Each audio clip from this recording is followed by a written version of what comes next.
여러분, 한 주간 어떻게 지내셨습니까? 장마가 끝나고 나니까 무지무지한 폭염이 또 밀려오네요. 차라리 장마 때가 더 좋지 않나 싶은 생각이 들 정도로. 아무튼 여러분 건강관리에 유념하시기를 바랍니다. 이제 다 같이 이 자리에서 일어나셔서 7월 마지막 주일, 7월 30일 주일 예배 하나님 앞에 함께 드리겠습니다.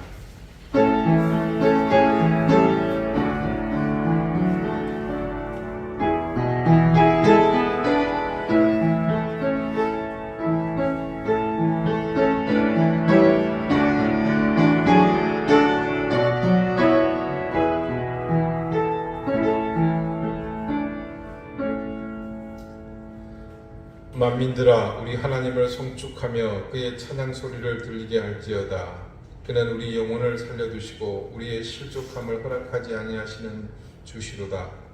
하나님을 찬송하리로다. 그가 내 기도를 물리치지 아니하시고 그의 인자하심을 내게서 거두지도 아니하셨도다. 아멘.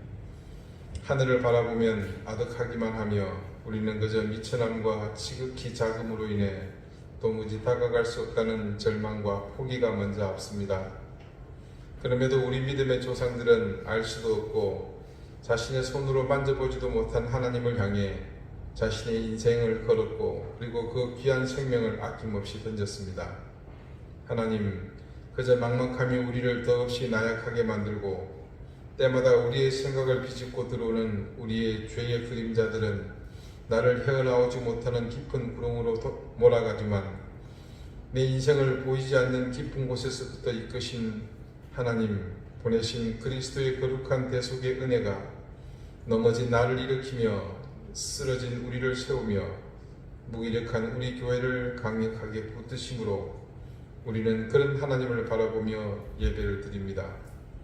오늘 이 시간이 결코 우리의 힘으로 만든 자리가 아님을 알기에 더욱 감사한 마음과 거룩한 고백으로 하나님을 향해 엎드리며 우리의 모든 삶으로 예배합니다.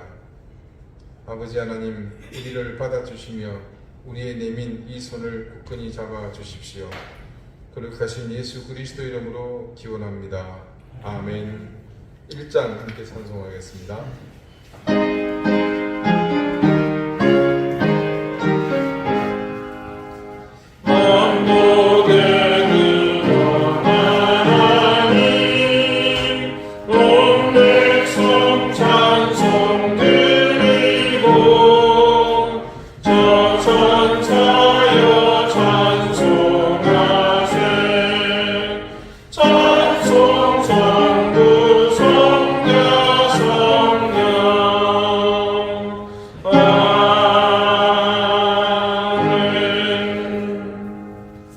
이제 다 함께 참회의 기도를 드리겠습니다. 인자와 자비로 인생을 이끄시는 하나님께 우리의 죄와 허물을 고하며 사죄의 은총을 구합니다. 우리의 불완전함이 여전히 하나님보다는 욕망을 위해 더욱 간절하게 우리를 이끌고 다녔습니다. 눈을 통해, 귀를 통해, 그리고 우리가 느끼고 생각하는 모든 것을 통해 하나님보다 이 육신의 욕망을 채우는 것으로 내달렸습니다. 당연히 불의한 것이 많았고 명예스럽지 못한 것이 많았으며 수치스러운 투성이었습니다. 지나온 이 짧은 시간을 수놓은 깊이 새겨진 죄의 흔적들을 우리의 힘으로 지울 수 없어 아버지의 자비로우신 손길을 구합니다. 입술로 정죄되지 못한 더럽고 추한 말을 쏟아내어 수많은 사람들을 실족하게 했습니다. 하나님이 주신 시간들을 악한 계획과 생각으로 가득 채우며 욕심에 가득한 마음이 이끄는 허망한 길을 쫓아갔습니다. 우리의 영혼을 파괴하며 거룩한 성령을 근심케 하는 일로 가득 채우며 살았습니다. 주님, 우리의 이 추하고 부끄러운 삶의 흔적들을 씻어주십시오. 우리를 이 수치와 절망 속에서 건져주십시오. 이제는 하나님과 나만이 아는 은밀한 죄를 생각하며 계속해서 침묵 가운데 참회의 기도를 드리겠습니다.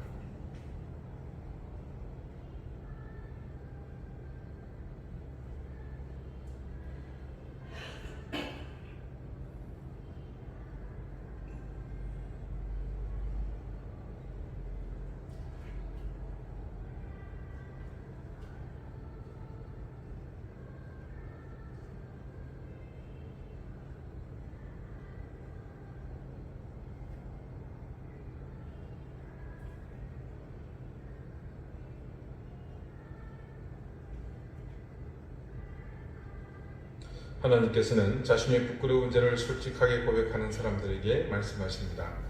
내가 그들의 악행을 사하고 다시는 그 죄를 기억하지 아니하리라. 여호와의 말씀이니라. 아멘. 이제는 사도신경으로 우리의 신앙을 고백하오니 나는 전능하신 아버지 하나님 천지의 창조주를 믿습니다. 나는 그의 유일하신 아들 우리 주 예수 그리스도를 믿습니다. 그는 성령으로 잉태되어 동정녀 마리아에게서 나시고 본디오 빌라도에게 고난을 받아 십자가에 못 박혀 죽으시고 장사된 지 사흘 만에 죽은 자 가운데서 다시 살아나셨으며 하늘에 오르시어 전능하신 아버지 하나님 우편에 앉아 계시다가 거기로부터 살아있는 자와 죽은 자를 심판하러 오십니다. 나는 성령을 믿으며 거룩한 공교회와 성도의 교제와 죄를 용서받는 것과 몸의 부활과 영생을 믿습니다. 아멘. 자리에 앉으시기 바랍니다.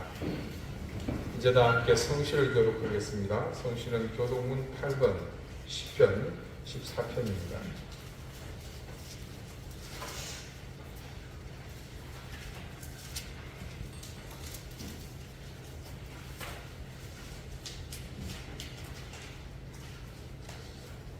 어리석은 자는 그의 마음에 이르기를 하나님이 없다 하는도다.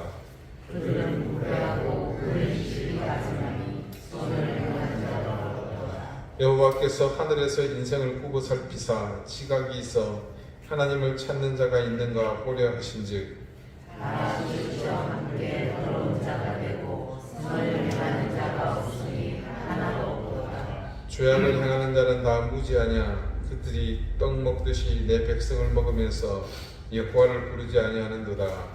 그러나 여기서 그들은 두려워하고 두려워하였으니 하나님이 그들에게 계시니라. 너희가 가난한 자의 계획을 부끄럽게 하나 오직 여호와는 그의 피난처가 되시도다. 이스라엘 구원이 시온에서 나오기를 원하도다. 여호와께서 그의 백성을 포로된 곳에서 돌이키실 때에 야곱이 즐거워하고 이스라엘이 기뻐하리로다. 아멘. 다 같이 기도드리겠습니다. 하나님, 유래를 찾을 수 없는 혹독한 장마로 아직 수해의 현장은 복구의 여념이 없습니다. 비가 멎으며 쏟아지는 폭염은 더욱 우리의 고통을 가중시키고 있습니다. 어려운 경제사정과 맞물린 지금 우리 모두는 극한의 고통 속에 있습니다. 부디 이 땅의 어려운 형편을 외면하지 마시고 하나님 긍휼의 손길을 이곳에 더해 주시기를 간절히 구합니다. 이런 환난을 겪으며 우리의 영혼이 쇠잔해지지 않도록 지켜주시고 우리의 중심은 더욱 주님을 향해 힘주어 나가게 해주십시오. 사랑하는 주님의 자녀들, 특히 이덴교회 성도들을 주님께서 위로해 주시고 자비로우신 하나님 은혜의 손길로 굳건히 붙잡아 주시기를 원합니다. 우리를 위해 십자가를 지신 주님을 바라보며 이 모든 역경을 이길 힘을 얻게 하시고 우리에게 닥친 모든 고난 가운데서도 언제나 당당하게 해주십시오. 무엇보다도 늘 우리의 손길까지 헤아리고 계신 하나님의 동행하심을 믿으며 흔들림 없는 굳건한 믿음을 견지하게 해주십시오. 이 예배가 그런 하나님을 더욱 신뢰하며 감사로 경배하는 자리가 되게 해주십시오. 우리를 부단히 흔들고 있는 안목의 정욕과 모든 탐욕을 이길 힘을 주시고 우리 스스로 감당할 수 없는 싸움이 오니 성령님의 깨닫게 하시고 고백케 하시는 그 능력으로 우리를 주장해 주시기를 간절히 구합니다. 주님, 건강과 지혜를 더해 주십시오. 세파에 흔들리지 않게 해주십시오. 늘 그래서 당당하게 살아가는 구원받은 자녀들, 생명의 자녀들이 되게 해주십시오. 이 나라와 민족을 불쌍히 여겨주십시오. 정치인들에게 양심을 주시고 수치를 깨닫게 해주시며 자신이 얼마나 뻔뻔한지 제발 깨닫게 해주십시오. 아무 말이나 마구 내뱉는 그들의 언어를 소멸해 주시고 하나님이 만드신 이 세상의 질서가 여기저기서 무너지는 것을 하나님 막아주십시오. 차별을 금지한다는 명목으로 사회 질서를 어지럽히며 자라나는 세대에게 악한 것을 예고 없이 주입하는 악한 세력을 물리쳐 주십시오.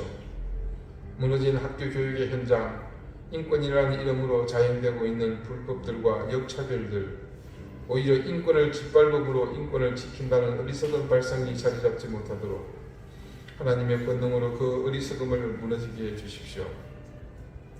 우리 사랑하는 이등교회 교우들을 주님 더 큰 은혜로 거두어 주시기를 구합니다. 생업의 복을 더해 주십시오. 가정의 평강을 더해 주십시오. 무엇보다 자녀들의 형편을 살펴주셔서 그 앞길이 평탄하게 해 주십시오. 오랜 질고로 고통받는 교우들을 하나님께서 기억해 주셔서 그들을 속히 병마로부터 건져주십시오. 우크라이나를 기억해 주십시오. 아프가니스탄과 미얀마, 이란의 여성들, 그들이 겪고 있는 고통을 기억해 주십시오. 주님, 이제 저희가 말씀을 듣습니다. 우리의 마음을 더욱 겸손하게 하셔서 이 겸비함 속에 겸손함 가운데 임하는 은혜를 받게 해주십시오. 악한 영을 제어하시고 성령 하나님께서 친히 우리를 붙드셔 살아계신 하나님의 음성을 듣는 시간 되게 해주십시오.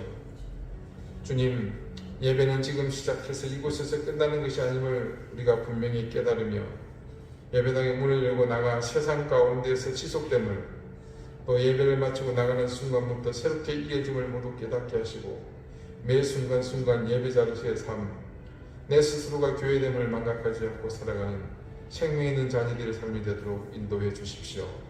감사드리오며 예수 그리스도 이름으로 기도드립니다. 아멘.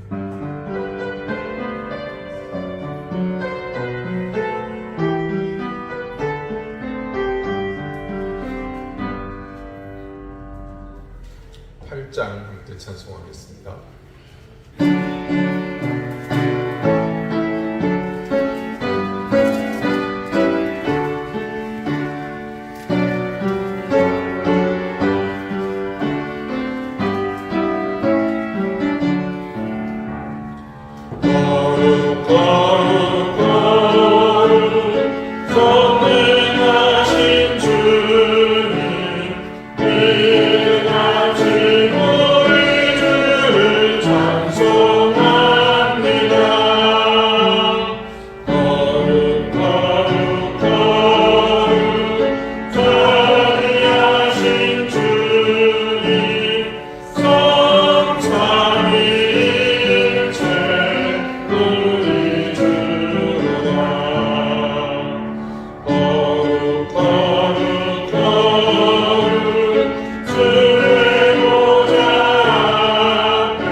오늘 하나님께서 우리에게 주시는 말씀은 신약성경 에베소서 1장 3절에서 5절까지의 말씀입니다. 신약 310쪽입니다.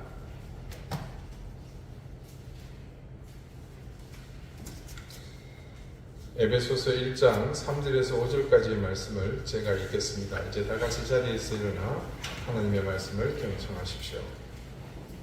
찬송하리로다 하나님, 곧 우리 주 예수 그리스도의 아버지께서 그리스도 안에서 하늘에 속한 모든 신령한 복을 우리에게 주시되 곧 창세전에 그리스도 안에서 우리를 택하사 우리로 사랑 안에서 그 앞에 거룩하고 흠이 없게 하시려고 그 기쁘신 뜻대로 우리를 예정하사 예수 그리스도로 말미암아 자기의 아들들이 되게 하셨으니 아멘. 자리에 앉으시기 바랍니다. 하나님께서 이 말씀으로 우리에게 은혜 주시기를 원합니다. 여러분, 신데렐라 이야기 아시죠?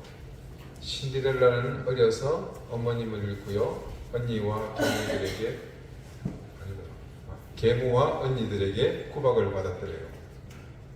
그런데 이런 책이 나왔습니다. 새엄마가 들려주는 신데렐라 이야기입니다. 동화책입니다. 우리가 알고 있는 신데렐라 이야기 말고 진짜 신데렐라의 아빠와 재혼한 새엄마의 관점에서 쓴 신데렐라 이야기라는 겁니다. 반가워요. 내 이름은 프레젠드예요. 사람들은 나를 신데렐라의 못된 새엄마로 알고 있지요. 하지만 그건 사실이 아니랍니다. 신데렐라가 지어낸 터무니없는 이야기 중 하나일 뿐이죠. 물론 호박마차 이야기만큼 황당하지는 않지만요. 마법사 이야기도 있군요. 신데렐라 이야기의 진실은 신데렐라에 멈추지 않는 수다에서부터 시작되었답니다. 내가 원한 건 단지 다정한 남편과 멋진 집뿐이었어요. 신데렐라의 아빠와 결혼하기 전에 나와 사랑하는 두 딸은 신데렐라를 몇 번밖에 보지 못했죠. 그때만 해도 신데렐라는 평범한 여자아이처럼 보였어요. 신데렐라의 아빠와 결혼을 한 뒤 딸들과 나는 그 집으로 갔어요. 그런데 우리가 현관에 들어서자마자 사랑하는 남편은 나는 일하러 가야 하오 라고 말하며 떠나버렸어요. 그때 신데렐라가 말했어요. 아빠는 자주 집을 비워요. 하지만 동물들은 항상 집에 있어요. 동물들은 말도 하고 농담도 하고 노래도 부르죠. 일을 거들어 주기도 해요. 특히 파랑새들이 많이 도와줘요. 나는 꾸미는 이야기는 관심 없어요. 실제로 일어난 일을 좋아하죠. 하지만 신데렐라의 말장난은 끊이지 않았어요. 옛날에 파랑새 한 마리가 새파랗게 변했어요. 파랑새는 원래 파란색이잖아요. 제 말은 기분이 우울해졌다는 말이에요. 그래서 친구가 멀리 날아가 버렸거든요. 신데렐라의 끊임없는 수다에 입을 다물지 못했어요. 그때 집안에 가득 쌓인 먼지가 보였죠.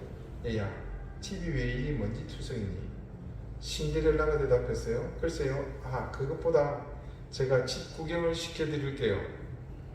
신데렐라는 식당에서도 수다를 멈추지 않았어요. 서재에서도 끊임없이 이야기했죠. 나는 신데렐라의 입을 막아야겠다고 생각했어요. 얘들아, 다 같이 집안 청소를 하자꾸나. 그런데 신데렐라가 다시 이야기를 시작합니다. 옛날 옛적에 내가 청소하고 있었어요. 이런. 신데렐라는 마룻바닥을 쓸었어요. 손도 입만큼이나 빨라서 금세 다 쓸었죠. 청소를 마친 신데렐라는 또 이야기를 시작했어요. 새엄마, 울새와 참새가 제 친구인 거 아세요? 하지만 참새는 울새를 좋아하지 않아요. 참새는 울새가 얼마나 착한지 몰라요. 울새는 언제나 제 곁에서 나는 두 귀를 틀어막으면서 말했어요. 신데렐라, 빨래 좀 해줄래? 신데렐라는 빨래도 금방 마쳤어요. 대체 어떻게 하는 걸까요? 나는 또 다른 일거리를 찾아야 했어요. 정신없이 바쁘면 신데렐라가 수다를 그칠 거라 생각했거든요. 하지만 신데렐라는 이야기를 멈추지 않았어요. 만약 다람쥐가 좋아하는 게 하나 있다면 그건 빨래일 거예요. 하지만 쥐는 다림질을 하고 싶어 할 거예요. 언젠가 제가 다람쥐와 쥐가 빨래와 다람질을 한다고. 그런 바보 같은 이야기 좀 그만해. 나는 화를 참지 못하고 소리쳤어요. 시간이 흘러도 달라지는 건 없었어요. 신데렐라는 정원에서도 이야기를 멈추지 않았어요. 주방에서도 끊임없이 이야기를 했죠. 저녁 식사 시간에는 시끄러워서 도저히 밥을 먹을 수가 없었어요. 얘야, 제발 그만 좀 말해. 하지만 신데렐라는 이야기를 멈추지 않았어요. 그러던 어느 날 궁전에서 무도회에 초대장이 왔어요. 무도회에서 왕자는 나의 두 딸 중 한 명과 사랑에 빠질 게 분명했어요. 그리고 둘은 결혼하고 언젠가 둘은 이 나라의 왕과 왕비가 되겠죠. 저도 무도회에 갈래요. 옛날 옛적에 소녀와 왕자가 신데렐라가 또 얘기를 시작했어요. 그런데 그 순간 갑자기 신데렐라의 목소리가 나오질 않았어요. 병원에 데리고 갔죠. 의사는 신데렐라가 말을 너무 많이 해서 목이 부었다고 했어요.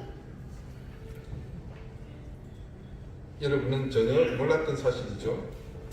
신데렐라의 이야기는 지금까지의 모든 사건을 다 담았어야 해요. 나는 신데렐라에게 건강을 위해 집에 있으라고 했어요. 물론 신데렐라는 울었지요. 하지만 아픈 소녀가 무도회장에 갈 수는 없잖아요. 신데렐라는 쉬어야 했어요. 무도회장에 도착한 두 딸은 빈 그릇으로 아름답게 춤을 추었어요. 정말 사랑스러웠죠. 그런데 그때 낯선 소녀가 무도회장에 들어왔어요. 소녀의 드레스는 눈을 뗄 수 없을 정도로 아름다웠어요. 나는 그 드레스가 얼마나 비싼 건지 나의 제공사가 똑같은 드레스를 만들 수 있을지 궁금했어요. 왕자와 그 소녀는 환하게 웃으며 춤을 추었어요. 너무 예뻐요.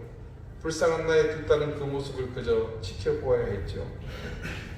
며칠 뒤 왕자가 공개 발표를 했어요.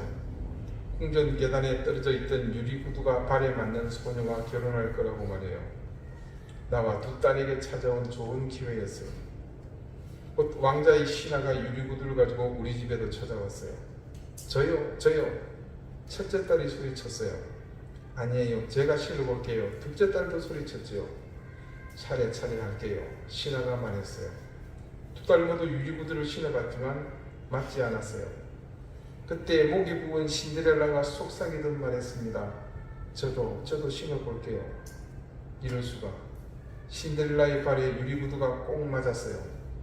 신데렐라는 앞치마 주머니에서 나머지 한 짝의 유리구두를 꺼냈어요. 나와 두 딸은 깜짝 놀랐어요. 신데렐라는 속삭이듯 이야기하기 시작했어요. 호박마차와 말로 변한 쥐들에 대해서 말이에요. 그리고 마법사 이야기까지 덧붙였죠. 제발 그런 건 없었다고. 나는 아직도 신데렐라가 유리구두를 어디서 구했는지 모르겠어요. 얼마 뒤 왕자와 신데렐라는 결혼했어요. 불쌍한 왕자. 그는 자신을 스스로 어떤 상황에 빠지게 한 것인지 전혀 몰랐어요. 하지만 그 후 나와 두 딸은 행복하게 살았답니다. 자, 우리는 에베소서를 통해서 하나님이 우리를 사랑하시는 것에 대해 놀라운 사실들을 조금씩 깨닫게 되었습니다. 근데 놀라운 것은 그 하나님이 우리를 사랑하시는 계획이 이게 단순한 하나님의 일회성 선심, 이게 어떤 그런 애정 행각이 아니라 치밀하게 계획된 일이었다는 사실을 알게 되었다는 거죠. 놀랍게도 이 세상이 창조되기도 전에 하나님은 우리를 선택하셨고 지금과 같이 예수 그리스도 구원의 은총 가운데서 하늘에 속한 신령한 복을 주시려고 계획하셨다는 겁니다. 여러분, 소름이 돋을 정도로 무서운 이야기 아닙니까? 내가 태어날 때부터 그럴 수 있죠. 왜냐하면 어린 생명부터 하나님께서 하시겠다. 그런데 그거보다 더 놀라운 것, 내가 태어나기 전에서부터 그 이야기는 더 놀랍습니다. 왜냐하면 시편에 보면요, 내가 모태에서 조성되기도 전에 하나님께서 나를 지으셨고 이미 나를 알고 계셨다라고 시편의 기자가 고백하거든요. 여러분, 그 사실만 해도 놀라운데 뭡니까? 이 세상이 창조되기도 전에 하나님께서는 그때부터 이미 선택하셨다고 합니다. 하나님의 사랑이 이 정도로 지독할 줄을 바울이 이 에베소서를 통해서 밝히지 않았다면 누가 감히 상상이나 할 수 있었겠습니까? 그래서 제가 지난주 말씀드린 것처럼 하나님께서 이 세상을 창조하신 목적이 이것 때문이라고 했던 것, 그래서 더욱 믿기지 않을 정도로 그 사실이 충격적입니다. 여기에는 하나님이 우리를 사랑하시는 목적이 복을 주시기 위함인데 그 복의 실체가 바로 우리를 거룩하고 흠이 없게 하시려고 했다는 사실을 지난주 말씀을 통해서 또 깨닫게 되었습니다. 그리고 오늘 5절은 이렇게 증언합니다. 그 기쁘신 뜻대로 우리를 예정하사 예수 그리스도로 말미암아 자기의 아들들이 되게 하셨으니 이제 우리는 그 기쁘신 뜻대로 우리를 예정하신 사실이 무엇인지 압니다. 우리를 그리스도 안에서, 즉 그리스도의 대속의 은혜를 잊게 하셔서 원래 죄인이어서 도저히 구원받을 수 없는 우리를 이 대속의 은총을 통해 구원의 자녀로 거듭나게 하셨다는 사실입니다. 그런데 오늘 말씀에는요, 한 가지 더 확증하는 사실이 추가되어 있죠. 조금 전 읽어드린 이 5절 말씀의 뒷부분입니다. 예수 그리스도로 말미암아 자기의 아들들이 되게 하시니라는 사실입니다. 여러분, 여기서 우리가 주목해야 될 사실이 있죠. 뭡니까? 하나님께서 우리를 아들이 되게 하셨다는 사실입니다. 이건 다른 말로 우리를 당신의 양자로 삼으셨다는 이야기입니다. 우리가 하나님의 자녀라고 하는 말은 굉장히 관념적이고 또 추상적인 말이죠. 가령 우리가 학교 다니면서 많이 듣던 말 중에 이런 게 있죠. 우리는 한계레라 당군의 자손이다. 우리가 모두 다 당군의 후손이라는 말입니다. 그런데 그 말이 얼마나 구속력이 있었던가요? 당군의 자손이라는데 그게 뭐 어쨌다는 겁니까? 그럼 우리가 다 단시성을 가져야 되는 거나요? 그리고 그 양반이 혼자서 오늘날 이렇게 전부 이 모든 나라 사람들을 조상이 선조가 되었다는 건가요? 그냥 상징적으로 신화 속에서 그렇게 서술한 이야기에 불과합니다. 자, 우리 여기 안덕면 사시는 분들 해마다 안덕면 그 종합운동장에서 체육대회를 합니다. 그러면 안덕면에 속한 모든 리 사람들이 다 모여요. 경기도 하고 또 게임도 하고, 물론 이제 주된 목적은 모여서 술 마시고 고기 먹고 이제 그건데, 그때 식순에 따라서 면장님의 인사 말씀이 있겠습니다 하면서 등단하신 면장님이 지금 안덕교회 장로님이세요. 이분이 올라와가지고 우리 사랑하는 안덕면 가족 여러분 안녕하십니까? 식이 끝나고 나서 이장님이 마을 사람들 앞에서 결의를 다지면서 또 말합니다. 우리 화순이 가족 여러분, 우리 오늘 힘을 다해서 꼭 우승합시다. 자, 면장님이 말하는 안덕면 가족과 화순이 이장님이 말하는 가족, 이 가족들은 어떤 구속력을 가집니까? 그날 잠시 모여 함께 있는 그 사람들을 규정하는 그 말일 뿐입니다. 같은 지역에 산다는 것, 그 이상 조금 더 좁은 지역에 산다는 것, 가까이 산다는 것, 그 이상의 의미는 없습니다. 그런데 하나님이 말씀하시는 가족, 그것도 아들이라는 개념은 일반적으로 혈육으로서의 개념을 더 구체화하는 선언이라는 것을 여기서 확신할 수 있습니다. 자, 그것은 하나님이 우리를 양자로 삼으셨다는 사실인데요. 존 스토트는 이 사실에 대해서 다음과 같이 말합니다. 하나님은 사랑 안에서 우리를 예정하사 자기의 아들들이 되게 하셨다. 이 표현은 우리가 선택받음으로 인해 현재 누리고 있는 결과를 이해하는 열쇠인 듯하다. 선택은 입양을 목적으로 한다. 실제로 사람들이 왜 하나님은 사람들이 타락할 것을 아시면서도 계속 창조를 추진하셨나 하는 사변적인 질문을 할 때 조심스럽게 말할 수 있는 한 가지 대답은 하나님은 우리가 창조로 인한 존엄성보다 더 높은 존엄을 지니도록 정하셨다는 것이다. 하나님은 우리를 입양하시고자 그분 가족의 아들과 딸로 삼고자 하셨다. 그리고 로마법에서는 입양된 자녀도 친자와 똑같은 권리를 누린다. 자, 존 스토트가 여기서 놀라운 사실 한 가지를 말하죠. 그것은 하나님의 놀라운 사역, 최고의 가치를 지니는 창조의 사역보다 더 존귀한 사실이 우리에게 있다는 것을 지금 지적하고 있는 겁니다. 여러분, 하나님께서 우리를 선택하시고 양자로 삼아주신, 양녀로 삼아주신 이 사건은 인간을 창조하셨다는 그 존귀한 가치보다 더 위에 있는 더욱 존엄한 가치를 더한 사건이라는 겁니다. 여러분, 하나님의 창조 사역은요, 적어도 우주 만물 가운데 이 지구상에는 재론의 여지가 없는 가장 최고의 가치를 가지는 사역입니다. 그런데 그 최고의 가치보다 더 높은 가치를 부여한 것이 무엇이다? 바로 우리를 자신의 아들들이 되게 하신 이 사실이라는 말입니다. 결국 우리가 그리스도의 대속으로 말미암아 하나님께 그 피값으로 입양되었다는 이 사실이 창조의 그 어마어마한 역사보다 고귀한 가치를 지니게 된 사실이 지향하는 말은 뭐다? 바로 이 한 가지 사실이라는 거죠. 하나님께서 우리를 선택하셔서 모든 약속이 헛되지 않도록 분명하게 확정하시는데, 이는 우리를 어떻게 아예 혈육으로 양자로 입양해서 당신의 모든 권한을 상속받게 하셨다는 것에 있습니다. 앞서 존 스토트의 말 가운데 로마법에서는 입양된 자녀도 친자와 똑같은 권리를 누린다는 말의 의미가 바로 이것을 가리킵니다.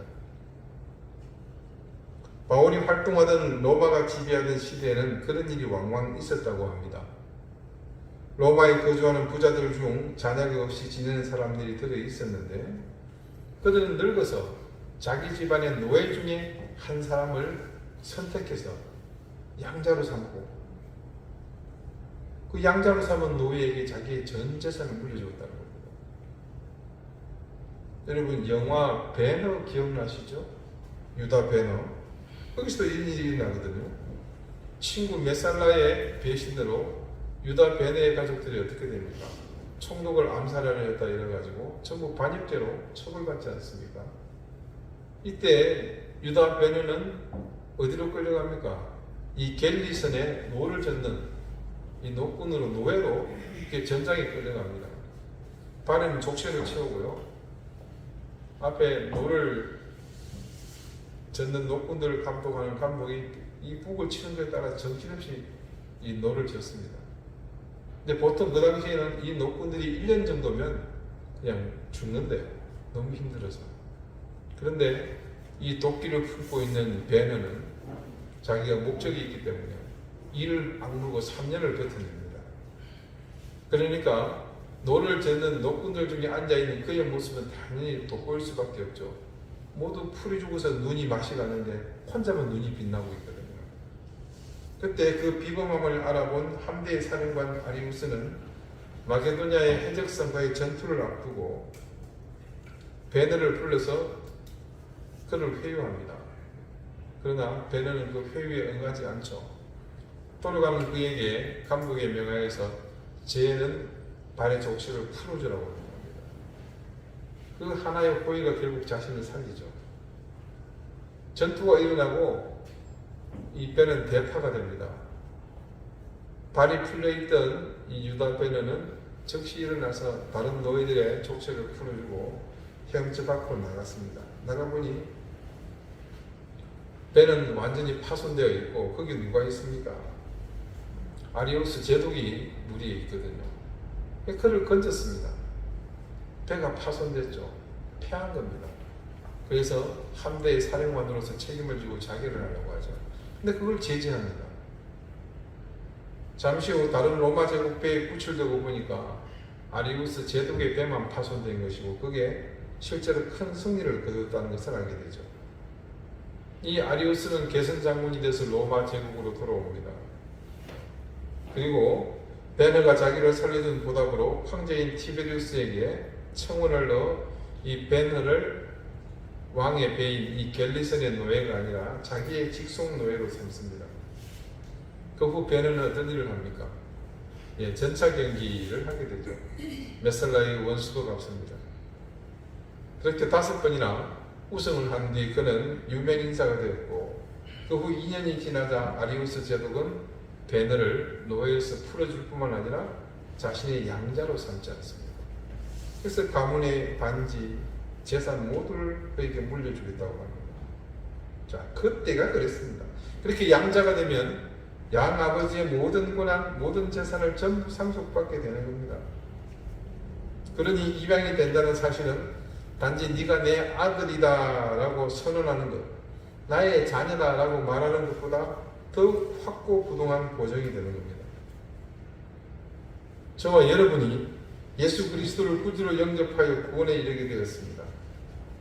그런데 하나님은 우리가 예수 그리스도 안에 거하는 그 사실로 구원에 이르게 된 것에 만족하지 않으시고 우리를 그분의 아들이신 그리스도와 같은 아들들, 딸들이 되게 하셨습니다. 그런데 말입니다. 지금껏 우리 신앙은 딱 거기까지만이었습니다. 이게 무슨 말인고 하니요? 우리는 모두 구원받았다는 그 사실을 확인하는 것으로 모든 사안에 대해서, 그러니까 우리 신앙의 모든 것을 그렇게 판단하고 그 판단에 기초해서 지금까지 신앙생활하며 살아왔다는 겁니다. 자, 처음 새엄마가 들려주는 신데렐라 이야기로 돌아가 봅시다. 이 동화의 마지막 장면, 신데렐라가 왕자와 결혼하는 대목에서 동화책에는 아주 의미심장한 그림이 한 장 삽입되어 있습니다. 뭐겠습니까? 왕자와 신데렐라가 서로 마주보고 행복한 얼굴로 하트 모양으로 해서 이렇게 그려져 있겠죠. 예, 그렇게 그려져 있습니다. 그런데 그 그림 속에 왕자의 얼굴이 조금 특이합니다. 그 특이한 점은 다름이 아니라 왕자의 얼굴에 굵은 땀방울이 흘러내리고 있는 겁니다. 자, 우리 만화에서 땀방울 흘러내리면 이게 어떤 의미인지 아시죠? 뭔가 지금 곤란한 일을 겪고 있다는 그런 표현이잖아요. 미루어 짐작컨대 새엄마가 마지막으로 두 딸과 행복하게 살았다는 결론에서 답을 찾을 수 있지 않나 싶습니다. 무도회장에서 눈부시게 화려한 드레스를 입은 멋진 여인과 춤을 추었는데 그때 그녀는, 그러니까 신데렐라는 마침 지칠 줄 모르는 수다로 인해서 성대가 상해 있었습니다. 말을 하지 못해서 그냥 춤만 추다가 12시가 되니까 도망하느라고 정신없이 밖으로 나가버렸습니다. 그래서 그때는 몰랐습니다. 그래서 결혼하고 났더니 이게 그녀가 보통 수다쟁이가 아니라는 사실을 알게 된 겁니다. 자, 이쯤 되면 다시 왕자가 들려주는 신데렐라 이야기가 나올 법하지 않습니까? 오래되지 않아 새 엄마와 두 딸은 청천벽력 같은 소식을 듣게 되었습니다. 왕자에게 시집간 신데렐라와 왕자 간에 불화설이 나돌기 시작하더니 곧 이혼하게 될 거라는 그런 찌라시가 돌고 있는 겁니다. 정말 동화같이 극적으로 결혼을 하기는 했는데 성격 차이로 각방을 쓰기 시작하더니 마침내 이혼을 공포하기에 이릅니다. 그것은 그녀의 그칠 줄 모르는 수다 때문이었습니다. 그래서 결국 새엄마와 두 딸은 소박받고 돌아온 신데렐라로 인해서 다시 불행해졌습니다. 그리고 수다쟁이 신데렐라가 떠난 왕궁에서 왕자는 드디어 신데렐라의 수다에서 해방되어 행복하게 잘 살았답니다. 도대체 이게 무슨 일입니까? 어떻게 이렇게 파국으로 치닫게 된 거예요? 이유는 간단합니다. 신데렐라에게 있었습니다. 그녀가 새엄마의 시각으로 봤던 신데렐라든 아니면 본래 이야기 속의 원본 속의 신데렐라든 반드시 지켜야 될 것이 있었습니다. 그것은 신데렐라의 행복이 영원히 지속하기 위한 필수 조건이기도 합니다. 바로 다름 아닌 신데렐라의 변화입니다. 원본이든 새엄마 버전이든 신데렐라의 극중 배역은 엄마가 죽고 없는 집에서 온갖 부엌일을 다 맡아서 하던 부엌대기임에는 틀림없습니다. 그런 신데렐라가 우여곡절 끝에 왕자비가 되었습니다. 그리고 장차 이 나라의 왕비가 될 몸이기도 합니다. 그렇게 왕궁의 왕자비로 시집간 신데렐라가 이후에 어떻게 살아야겠습니까? 그녀는 이전 부엌대기의 틀을 벗어버리고 이제는 왕자비로 사는 삶의 법을 배워야 합니다. 왕궁에서 아침에 일어나자마자 신데렐라가 아닌 왕자비가 바로 앞치마를 두르고 부엌으로 달려갑니다. 여기저기 널려있는 그릇들을 치우고 닦고 비질을 하고 빨래를 합니다. 거기다가 새엄마 버전을 더해보면 신데렐라는 쉴 새 없이 떠들어댑니다. 전에는 엄마와 두 언니밖에 없었지만 지금은 주방에 얼마나 많은 사람들이 많습니까? 너무 신이 나서 정신없이 떠들어댑니다. 지칠 줄 모릅니다. 과연 이 결혼 생활이 유지될 수 있었겠습니까? 그렇게 되면 결국 왕자님 버전의 결말로 끝나고 마는 겁니다. 신데렐라와 이혼한 이 왕자님은 행복하게 살았답니다. 지금 신데렐라에게 가장 필요한 것이 무엇이겠습니까? 그녀에게 지금 가장 필요한 것은 왕자비의 신분으로 변한 자신의 처지에 맞는 새로운 신분을 가진 자기 모습에 걸맞는 교양과 품격, 인격, 기타 등등 예법을 배워야 하지 않겠습니까? 부엌에서 일하던 그때의 일을 다시 하는 것이 아니라 부엌에서 일했던 자신의 경험을 토대로 그곳에서 일하는 사람들을 격려하고 그 수고에 공감해 주는 일을 이제는 해야 합니다. 아랫사람들에게 자신이 하던 일을 생각하며 그 힘든 노고를 치하하고 위로해 주는 일을 그녀가 해야 되지 않겠습니까? 거기에 더해서 새엄마 버전으로 보자면 이제는 아무리 힘들어도 입이 아무리 간질거려도 말하는 것, 떠드는 일 멈춰야 합니다. 입에 재갈을 물리든 아니면 볼펜을 물고 있든지 말을 줄이기 위해서 특단의 조치를 해야 합니다. 왕자비로, 장차 왕비로 살아갈 자신의 인생에 대해서 진지하게 고민하고 왕국의 인맥을 통해 지식을 습득하고 학식을 쌓으며 교양을 갖추기 위해 부단히 노력해야 할 것입니다. 그렇지 않으면 그녀는 왕비는커녕 왕자비로서도 제대로 자신의 자리를 지키지 못하지 않았겠습니까? 자, 원본에 따르면 결말이 어떻게 나겠습니까? 신데렐라는 왕자님과 함께 오래오래 행복하게 잘 살았답니다. 이렇게 결말이 나잖아요. 그렇게 결말을 맺은 것은 신데렐라가 더 이상 부엌대기도 수다쟁이도 아닌 진짜 변화된 왕자비의 신분에 어울리는, 그래서 마침내 왕비의 신분에도 모자람 없는 그런 모습으로 변화된 삶을 살았다는 것을 방증하지 않겠습니까? 여러분, 우리가 하나님의 선택으로 구원의 자녀가 되었으며 더 나아가 그리스도와 동일한 하나님의 아들들, 딸들이 되었습니다. 우리 신분에도 뭐가 생긴 겁니까? 변화가 생긴 겁니다. 이게 직상승한 겁니다. 그래서 존 스토트는 앞서 우리의 신분이 양자가 된 것에 덧붙여서 다음과 같은 이야기를 합니다.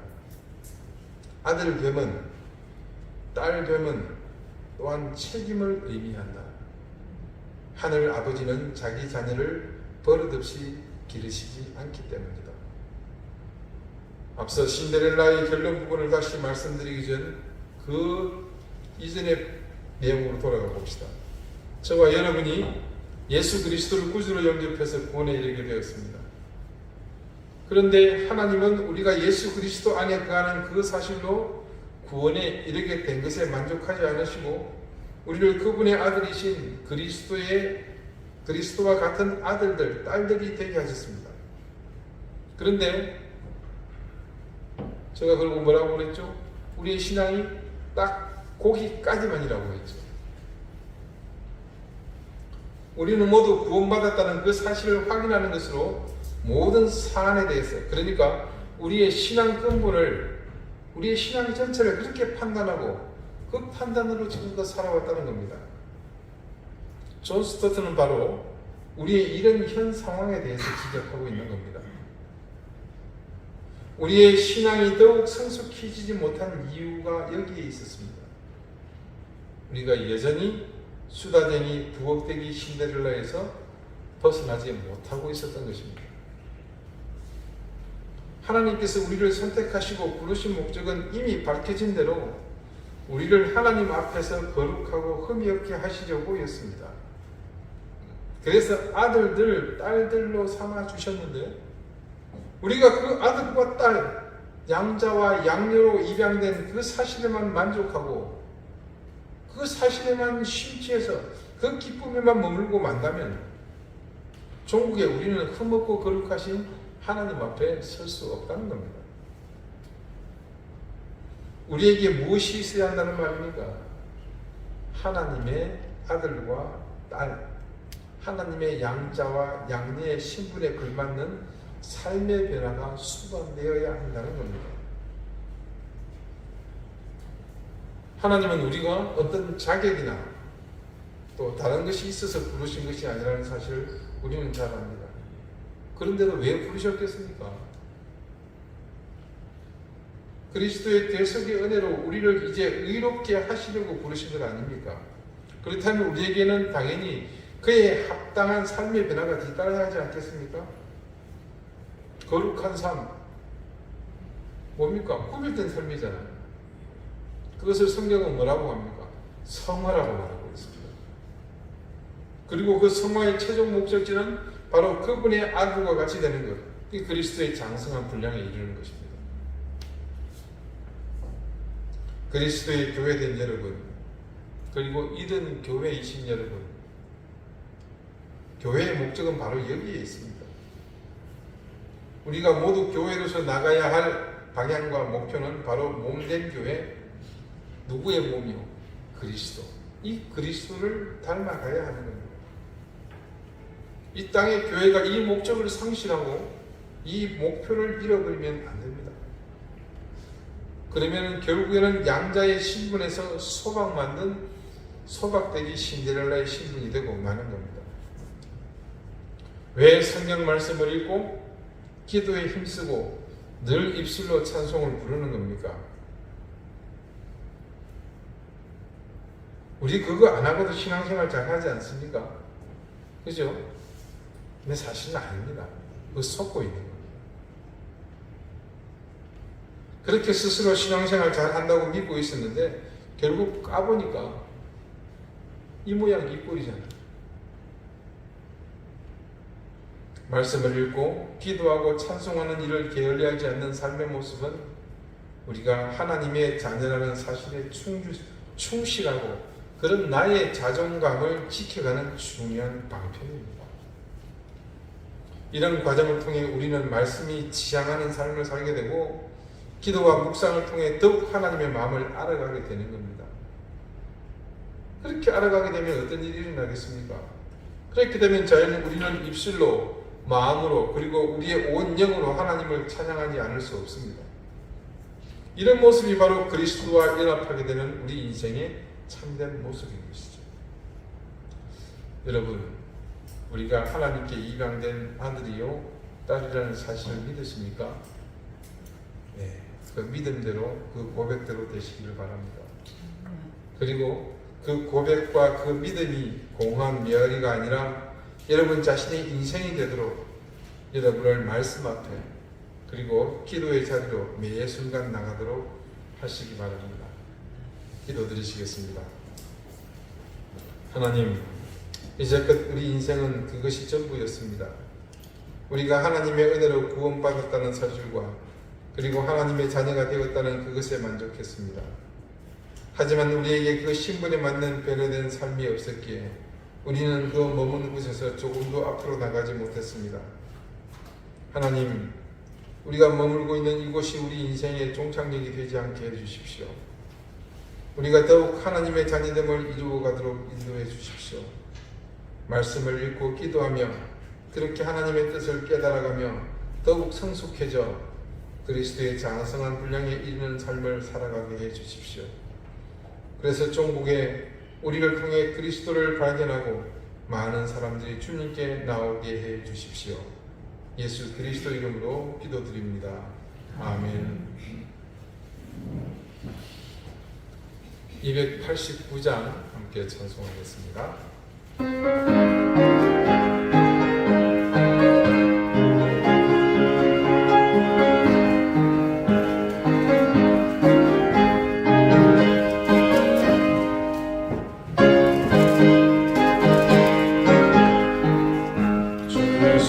내가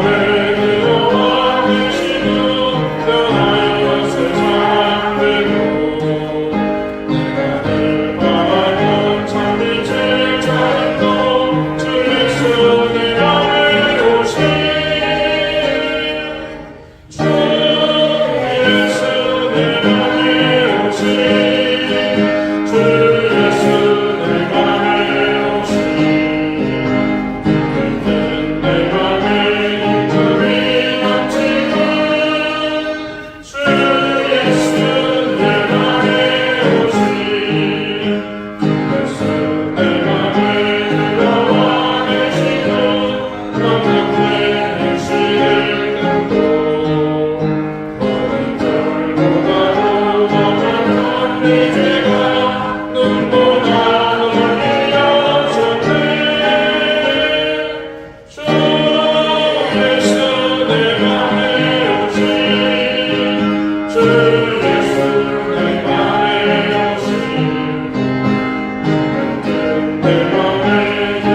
자비하신 주님, 주님께서 우리에게 베푸신 은혜와 사랑을 감사드립니다. 하나님의 사랑하는 자녀들이 그 은혜와 사랑을 기억하며 주신 것에 감사하여 주신 것 중 일부를 구별하여 하나님 앞에 드렸습니다. 그들의 마음과 정성을 귀하게 받아주시고 드린 손길을 더욱 복되게 해주십시오. 가정과 생업에 복을 주시고 자녀들의 길을 활짝 열어주시며 하나님 그 가정이 뜻하고 소망하는 모든 일에 하나님의 선한 기름 부음이 있게 해주십시오. 주님, 교회를 위해 말없이 섬기며 수고하는 손길들이 또한 있습니다. 그들의 수고와 헌신도 하나님 귀한 연보로 받아주시고 하나님 큰 은총을 그들에게 대해주시기를 구합니다. 직업을 물리쳐 주십시오. 생업의 형편을 하나님께 더욱더 굳건히 붙드시며 이 어려움 속에서 하나님 특별히 도우시는 귀한 손길로 더욱 강건해지게 도와주시기를 기도합니다. 이 모든 것을 주신 하나님께 감사와 찬양을 드리오며 예수 그리스도 이름으로 봉헌 기도드립니다. 아멘. 네, 교회 소식 특별한 건 없습니다. 우리 기도 제목을 보시고 늘 함께 기도해 주실 때 특별히 집중 호우로 피해를 입은 우리 수재민들, 무엇보다 가족을 잃은 수재민들을 위해서 여러분 함께 기도해 주시기를 부탁드립니다. 이제 다 같이 자리에서 일어나셔서 앞뒤 좌우에 계신 분들과 다정하게 인사를 나누겠습니다.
이제는 예수 그리스도의 은혜와 하나님의 사랑과 성령의 교통하심이 하나님의 딸로 하나님의 아들로 입양된 우리의 신분, 우리의 변화된 삶에 만족하는 것이 아니라 그 신분에 걸맞는 그런 모습으로 변화되며 성화되기를 소망하는 우리 사랑하는 이den교회 모든 성도들 머리 위에 저들의 가정과 생업, 주신 귀한 자녀들 위에 이제로부터 영원토록 있을지어다.